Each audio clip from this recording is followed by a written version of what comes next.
Hey everybody, welcome to the Mass Retirees Weekly Update. Today's Friday, December 18th. I'm Sean Duhamel. Thank you so much for joining with us again this week. Today is going to be our last update of 2020, unless there's some kind of breaking news or something unusual going on. But as of now, we were planning on this being our last update. Before I get into the news of the week, just let me remind everybody that in just less than 3 weeks, we are hosting our very first Teletown Hall event for 2021. And we are kicking off 2021 in grand style.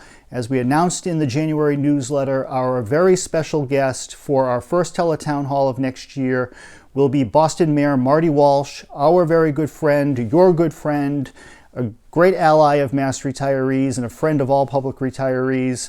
This is going to be a great event. You don't want to miss it, so mark it on your calendar. It is Wednesday, January 6th at 1 p.m. Eastern Time. And I know things are a little bit crazy, hectic right now with the holidays literally just around the corner. So put it on your calendar. We hope you can join with us. And we're delighted that the mayor is going to take time out of his extremely busy schedule the first week of January to kick things off with us. So without further ado, let me jump right into the news of the week. Right now, a lot of the work that's going on behind the scenes at both the state and the local level revolves around planning for fiscal year 22. Now, you may say, well, fiscal year 21, wasn't that budget just passed a week or so ago? Well, yes, it was. 6 months late because of the COVID-19 pandemic.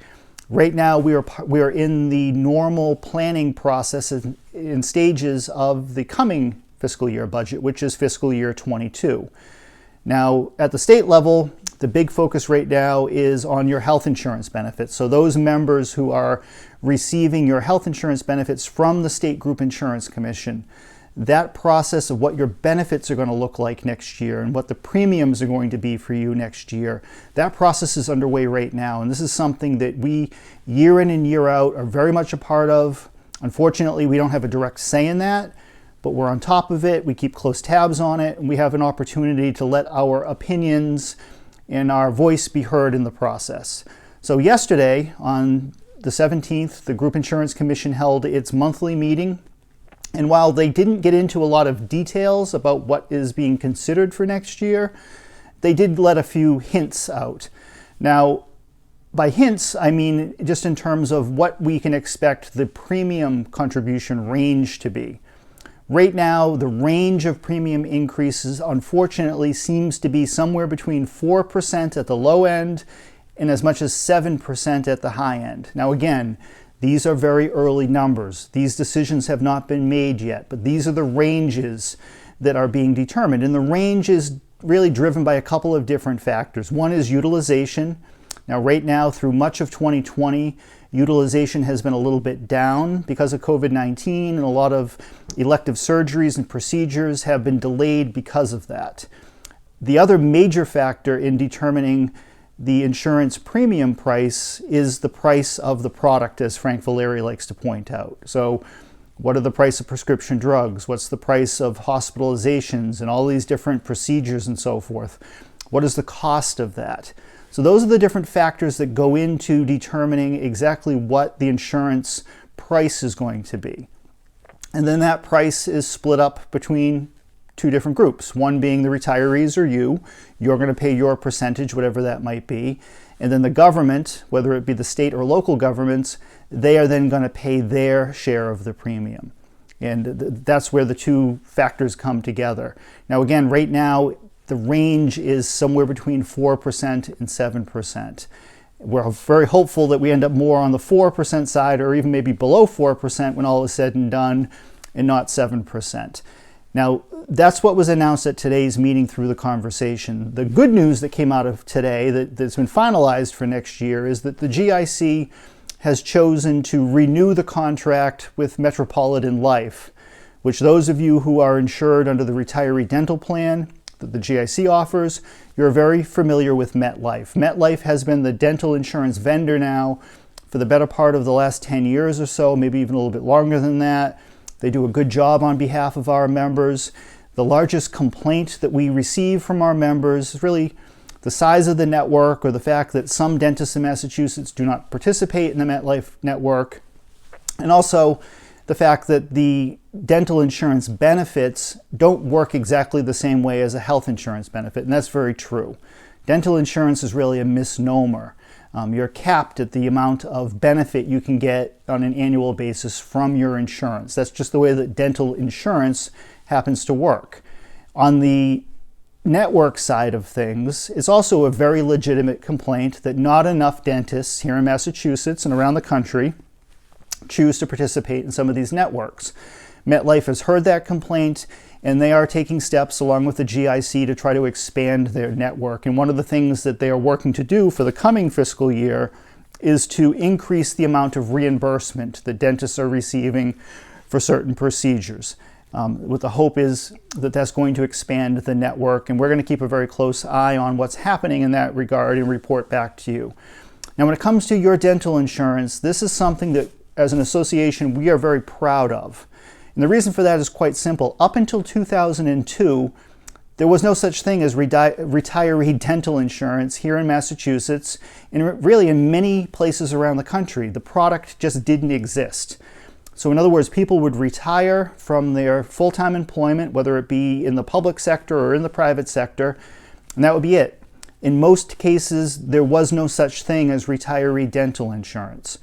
Well, mass retirees did not think that that was a good thing at all. We knew that there was a need and a desire from our members to have a product available for you. And we set out back in the late 90s and into the 2001 of getting legislation passed and working very closely with the Group Insurance Commission to launch in 2002 what is now a very successful retiree dental insurance plan. That doesn't mean that there's not room to grow and there's not room for improvement, because there always is, regardless of what we're doing. But the fact is that today there are nearly 40,000 public retirees insured through the GIC retiree dental plan. And the hope is that this coming open enrollment in March and April will finally exceed 40,000 retirees in that plan. It's been very successful. We're very proud of that, and we're going to continue to work with the GIC and MetLife to improve that benefit and expand it for more people.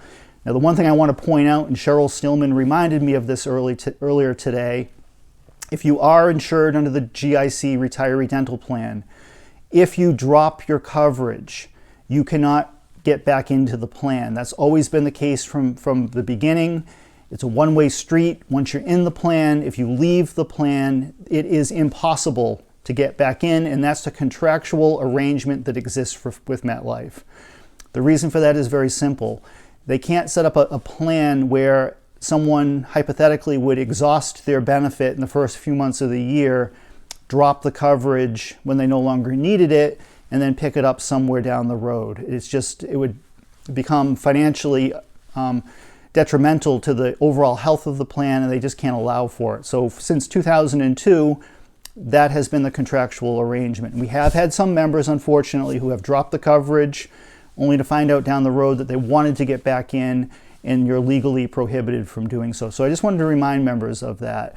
Now, we are going to continue to keep a very close eye on everything that's happening with your health insurance coverage, whether it be at the state level with the GIC or at the local level. And we are working very closely, and I know that Bill Reary and Nancy McGovern, in particular in our office, and Patricia Igo, are working every single day with our retiree public employee committee representatives and the retiree representatives on the insurance advisory committees. Every city and town has to have what's known as an IAC, and if cities and towns want to make certain changes to their health insurance coverage, they have to implement the public employee committee process, where by law, Mass Retirees has one retiree appointee as a seat at the table to give you a voice at the local level when it comes to your insurance. And we are hearing now a lot of activity at the local level. I'm happy to report that in the city of Boston, for instance, that local insurance contract was agreed upon earlier in 2020, and that's something I'm sure that Mayor Walsh will talk about in a few weeks when he joins us on the Teletown Hall. But there's a lot of activity. If you hear about something going on at the local level, reach out, let us know, give me a call, give Bill a call, give Nancy a call, send us an email.